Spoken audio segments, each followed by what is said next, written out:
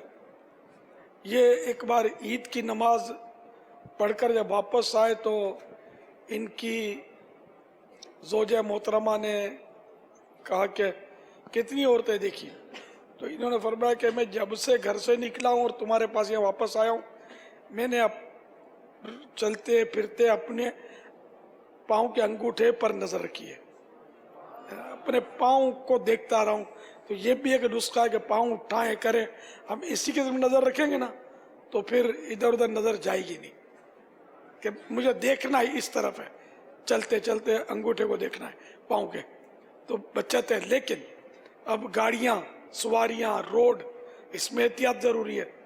اس میں اگر انگوٹھا دیکھیں گے تو وہ ایسا نہ ہو کہ کوئی گاڑی ٹھوکر مار دے, یا ہم پبلک میں جا رہے ہیں جہاں عورتیں بھی بعض اوقات ہوتی ہیں اکثر, وہاں جا رہے ہیں, وہ انگوٹھا دیکھے جا رہے ہیں اور کسی بڑی بھی سے ٹکرا گئے تو وہ مسائل پیدا کر سکتی ہے, یا خود دیوار سے ہی ٹکرا گئے, یہ بھی خطرہ.